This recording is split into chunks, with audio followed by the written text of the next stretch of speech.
সংবাদ সবাইকে স্বাগত জানাচ্ছি। আমি ফিরোজ তোহা। শুরুতেই সংবাদ শিরোনাম। বাংলাদেশের সর্বশেষ গুরুত্বপূর্ণ আপডেট সংবাদে আপনাকে স্বাগত। শুরুতেই সংবাদ শিরোনাম, পরে বিস্তারিত। শুরুতেই জানাবো, 13 বাংলাদেশিকে ধরে নিয়ে গেল ভারতের বিএসএফ। বাংলাদেশ ভারত সীমান্তের সিলেটের গোয়াইনঘাট উপজেলার তামাবিল এলাকা থেকে সোনাটিলা নামক সীমান্ত দিয়ে ভারতে অনুপ্রবেশে দেয় অন্তত 13 জন বাংলাদেশিকে গ্রেপ্তার করেছে ভারতীয় সীমান্তরক্ষী বাহিনী বিএসএফ। ভারতের মেঘালয় রাজ্যের জয় পুলিশ স্টেশনে তাদের হস্তান্তর করেছে ভারতীয় সীমান্তরক্ষী বাহিনী বিএসএফ। এরপর জানাবো, ডক্টর ইউনূসকে যুক্তরাষ্ট্রের জাতীয় নিরাপত্তা উপদেষ্টার ফোন, কি কথা হলো দুজনের। বাংলাদেশের অন্তর্বর্তীকালীন সরকারের প্রধান উপদেষ্টা ডক্টর মোহাম্মদ ইউনূসকে ফোন করেছে যুক্তরাষ্ট্রের জাতীয় নিরাপত্তা উপদেষ্টা জ্যাক সুলিভান।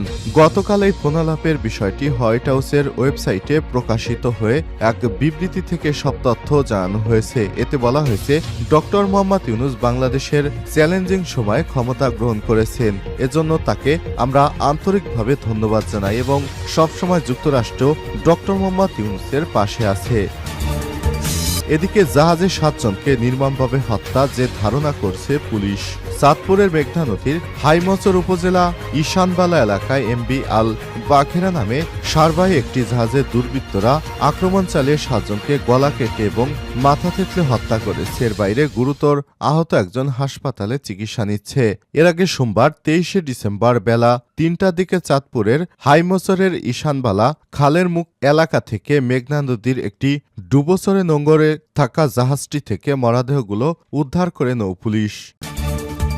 এদিকে ঢাকা মহানগর উত্তর ছাত্রলীগের সাবেক সহসভাপতি গ্রেপ্তার। বৈষম্যবিরোধী ছাত্র আন্দোলনে হত্যাচেষ্টা মামলায় ঢাকা মহানগর উত্তর ছাত্রলীগের সাবেক সহসভাপতি মাহমুদুল হাসানকে গ্রেপ্তার করেছে মহানগর গোয়েন্দা পুলিশ ডিবি লালবাগ জোন। গতরাতে রাজধানীর ফার্মগেট এলাকা থেকে অভিযান চালিয়ে তাকে গ্রেপ্তার করা হয়। জানাবো, রাষ্ট্রপতির প্রেস সচিব হলেন সরোয়ার আলম। রাষ্ট্রপতির প্রেস সচিব হিসেবে নিয়োগ পেয়েছেন মোহাম্মদ সরোয়ার আলম। সোমবার জনপ্রশাসন মন্ত্রণালয়ের উপসচিব আবুল হায়াত মোহাম্মদ কবির স্বাক্ষরিত এক প্রজ্ঞাপনে সব তথ্য জানানো হয়েছে।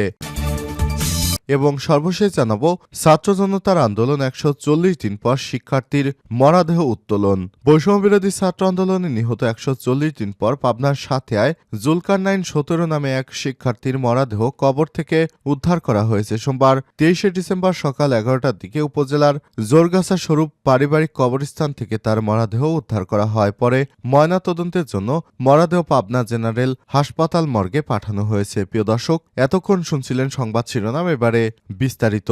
তবে তার আগে বন্ধুরা, অনুরোধ থাকবে এই সংবাদটিতে একটি লাইক দিন। এই চ্যানেলে আপনি নতুন হয়ে থাকলে আমাদের সংবাদটি দেখতে দেখতে চ্যানেলটি সাবস্ক্রাইব করে রাখুন, যাতে করে বন্ধুরা আমাদের পরবর্তী লেটেস্ট আপডেট সংবাদগুলো সবার আগে আপনার কাছে পৌঁছে যায়। এবারে বিস্তারিত। 13 বাংলাদেশিকে ধরে নিয়ে গেছে ভারতের সীমান্তরক্ষী বাহিনী বিএসএফ। বাংলাদেশ ভারত সীমান্ত সিলেট জেলার গোয়াইনঘাট উপজেলা তামাবিল এলাকায় সোনাটিলা নামক সীমান্ত দিয়ে ভারতে অনুপ্রবেশের দায়ে অন্তত 13 বাংলাদেশিকে আটক করেছে ভারতীয় সীমান্তরক্ষী বাহিনী বিএসএফ। গতরাতে তাদের ধরে নিয়ে যাওয়া হয়। আজ বিএসএফ ভারতের মেঘালয় রাজ্যের জয় পুলিশ স্টেশনে তাদের হস্তান্তর করেছে বলে স্থানীয় একটি সূত্র থেকে জানা গেছে।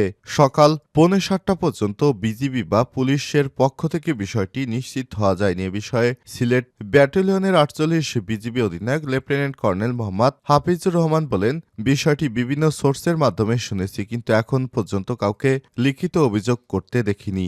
এমনকি গোয়াইনঘাট থানায় কোনো মিসিং কেসও হয়নি। স্থানীয় ইউপি সদস্য পূর্ব জাফলং ইউনিয়ন পরিষদের প্যানেল চেয়ারম্যান আব্দুল হান্নান জানিয়েছেন, ধরে নিয়ে যাওয়া কয়েকজন শ্রমিকের স্বজনেরা তার সঙ্গে যোগাযোগ করে তাদের অবস্থান জানতে চেয়েছে। আটককৃতরা গোয়াইনঘাট ও জৈন্তাপুর উপজেলার বিভিন্ন এলাকার বাসিন্দা। তবে সীমান্তে তারা কেন গিয়েছিল বা কিভাবে বিএসএফ এর হাতে ধরা খেল সে বিষয়টি নিশ্চিত করে বলতে পারেননি ইউপি সদস্য হান্নান। এ বিষয়ে গোয়াইনঘাট থানার ভারপ্রাপ্ত কর্মকর্তা জানান, স্থানীয় কয়েকজন যুবক বিএসএফ কর্তৃক আটকের খবর শুনেছি, তবে অফিসিয়ালি কোনো তথ্য আমাদের কাছে নেই।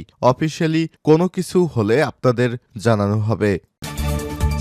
ডক্টর ইউনূসকে যুক্তরাষ্ট্রের জাতীয় নিরাপত্তা উপদেষ্টার ফোন, কি কথা হলো দুইজনের। বাংলাদেশের অন্তর্বর্তীকালীন সরকারের প্রধান উপদেষ্টা ডক্টর মোহাম্মদ ইউনূসকে ফোন করেছেন যুক্তরাষ্ট্রের নিরাপত্তা উপদেষ্টা। তিনি ডক্টর ইউনূসকে বলেছেন, আপনি বাংলাদেশের একটি চ্যালেঞ্জিং সময়ে ক্ষমতা গ্রহণ করেছেন, এজন্য আপনাকে ধন্যবাদ। বাংলাদেশের অন্তর্বর্তীকালীন সরকারের প্রধান উপদেষ্টা ডক্টর ইউনূসকে যে ফোন করেছেন তিনি হলেন নিরাপত্তা উপদেষ্টা জ্যাক সুলিভান। গত সোমবার 23 ডিসেম্বর এই ফোনালাপের বিষয়টি হোয়াইট হাউসের ওয়েবসাইটে প্রকাশ করে বিবৃতি দেওয়া হয়েছে। ফোনালাপে চ্যালেঞ্জিং সভায় বাংলাদেশের নেতৃত্ব দেওয়ার জন্য ডক্টর ইউনূসকে ধন্যবাদ জানিয়েছেন জ্যাক। এছাড়াও ফোনালাপে উভয় নেতা ধর্ম নির্বিশেষে সব মানুষের অধিকার রক্ষার প্রতিশ্রুতি ব্যক্ত করেছেন। পাশাপাশি বাংলাদেশে যেসব চ্যালেঞ্জের মুখোমুখি হয়েছে সেগুলো মোকাবেলায় যুক্তরাষ্ট্রের সহায়তা অব্যাহত সমর্থনের কথা উল্লেখ করেছে যুক্তরাষ্ট্রের এই জাতীয় নিরাপত্তা উপদেষ্টা। এই সময় তিনি ডক্টর মোহাম্মদ ইউনূসকে বলেছেন, ঘাবড়াবেন না, দেশকে সঠিকভাবে পরিচালিত করুন, যুক্তরাষ্ট্র সবসময় আপনার পাশে আছে। বিবৃতিতে আরও বলা হয়েছে, জাতীয় নিরাপত্তা উপদেষ্টা জ্যাক সুলিভান বাংলাদেশের অন্তর্বর্তীকালীন সরকার প্রধান উপদেষ্টা ডক্টর মোহাম্মদ ইউনূসের সাথে কথা বলেছেন। এরকম চ্যালেঞ্জিং সময় বাংলাদেশের নেতৃত্ব দেওয়ার জন্য প্রধান উপদেষ্টাকে তারা আন্তরিকভাবে ধন্যবাদ জানিয়েছেন। জাহাজে 7 জনকে নির্মমভাবে হত্যা যে ধারণা করছে পুলিশ। চাঁদপুরের মেঘনা নদীর হাইসমর উপজেলায় ঈশানবালা এলাকায় এমবি আল বাখেরা নামে সারবাহী একটি জাহাজে দুর্বৃত্তরা আক্রমণ চালিয়ে 7 জনকে গলা কেটে এবং মাথা থেতলে হত্যা করেছে। এর বাইরে গুরুতর আহত একজন হাসপাতালে চিকিৎসা নিচ্ছে। এর আগে গত 23 ডিসেম্বর বেলা 3টার দিকে চাঁদপুরের হাইমসরের ঈশানবালা খালের মুখে এলাকায় মেঘনা নদীর একটি ডুবোসারে নোঙর করে থাকা জাহাজটি থেকে মরদেহ উদ্ধার করে নৌপুলিশ। পুলিশ এবং প্রত্যক্ষদর্শীরা বলছেন, রক্তাক্ত দেহগুলো জাহাজের কর্মীদের ঘুমানোর কক্ষে পড়েছিল। ধারণা করা হচ্ছে ঘুমন্ত অবস্থায় তাদের ধারালো অস্ত্র দিয়ে আঘাত করে হত্যা করেছে। কারো কারো মাথায় গভীর ক্ষত দেখা গেছে, কারো কারো গলা কাটা ছিল, শরীরের অন্যান্য স্থানেও আঘাতের চিহ্ন ছিল। নিহত ব্যক্তিরা জাহাজটির কর্মী। তাদের মধ্যে 4 জনের নাম জানা গেছে। তারা হলেন জাহাজের মাস্টার ফরিদপুর সদর উপজেলা গেরদা ইউনিয়নের গোলাম কিবরিয়া 65, জাহাজ চালক সালাউদ্দিন, সুকানি আমিনুল ও লস্কর সবুজ 26। কিবরিয়া সবুজ মামা ভাগ্নে। সালাউদ্দিন আমিনুলের বাড়ি নড়াইলে বলে জানিয়েছে পুলিশ। গুরুতর আহত খালাসি জুয়েল ফরিদ সদর উপজেলা বকাটিলা গ্রামের সেকেন্দার খালাসির ছেলে। এদিকে সোমবার 24 ডিসেম্বর সন্ধ্যায় চাঁদপুর অতিরিক্ত পুলিশ সুপার সুদীপ্ত রায় জানান, প্রাথমিক তদন্তে এটি একটি পরিকল্পিত হত্যাকাণ্ড বলে মনে হচ্ছে, কারণ সেখানে 2টি ফোন, মানিব্যাগ এবং অন্যান্য জিনিসপত্র অক্ষত অবস্থায় পাওয়া গেছে। জাহাজটির মালিক দীপুরানা গণমাধ্যমকে বলেছেন, চট্টগ্রাম থেকে রওনা দেওয়ার পর সারবোজাই তার জাহাজটি রোববার রাত 8:30টার দিকে জাহাজটির মাস্টারের সঙ্গে সর্বশেষ কথা হয়। তখন মাস্টার জানিয়েছিল তারা মেঘনা নদীতে জাহাজের বহরের মধ্যেই ছিলেন। তবে সকালে মুঠোফোনে যোগাযোগ করা হলে কেউ সাড়া দিচ্ছিল না। তখন তিনি বারবার যোগাযোগের চেষ্টা করেও না পেয়ে শেষ পর্যন্ত তার কাছাকাছি অন্য একটি জাহাজ, সেই জাহাজটির মালিক ও তিনি, সেই জাহাজকে ফোন করে তিনি তাদের পরিস্থিতি দেখার জন্য নির্দেশ দেয়। তখন সেই জাহাজ এই জাহাজের কাছে এসে দেখতে পায় জাহাজের সমস্ত কেবিন ক্রু সহ জাহাজে যারা ছিল তাদেরকে নির্মমভাবে হত্যা করেছে। তবে এই ঘটনায় কে বা কারা হত্যা করেছে সে বিষয়ে তারা স্পষ্ট কোনো ধারণা দিতে পারেনি। বলা হচ্ছে, পুলিশ তদন্ত করলে এ বিষয়ে গুরুত্বপূর্ণ তথ্য বেরিয়ে আসতে পারে। ঢাকা মহানগর উত্তর ছাত্রলীগের সাবেক সহসভাপতি গ্রেপ্তার। বৈষম্যবিরোধী ছাত্র আন্দোলনে হত্যা চেষ্টা মামলায় ঢাকা মহানগর উত্তর ছাত্রলীগের সাবেক সহসভাপতি মাহমুদুল হাসানকে গ্রেপ্তার করেছে মহানগর গোয়েন্দা পুলিশ ডিবি লালবাগ জোন। সোমবার 23 ডিসেম্বর রাতে রাজধানীর ফার্মগেট এলাকায় অভিযান চালিয়ে তাকে গ্রেপ্তার করা হয়েছে।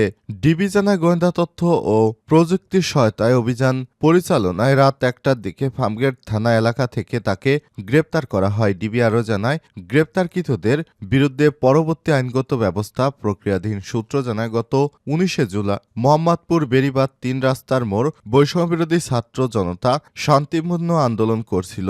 মামলার বাদী মোহাম্মদ ইমরুল কায়েস ফয়সালও আন্দোলনে অংশগ্রহণ করছিল। সে সময় আন্দোলনরত ছাত্র জনতার উপর হামলা চালায় আওয়ামী লীগের বিভিন্ন অঙ্গ সংগঠনের নেতাকর্মীরা। আক্রমণকারীরা এলোপাতাড়ি গুলিবর্ষণ করলে ইমরুল কায়েস ফয়সাল গুলিবিদ্ধ হয়। পরে গুলিবিদ্ধ অবস্থায় স্যার সলিমুল্লাহ মেডিকেল কলেজ হাসপাতালে চিকিৎসা গ্রহণ করেছেন তিনি।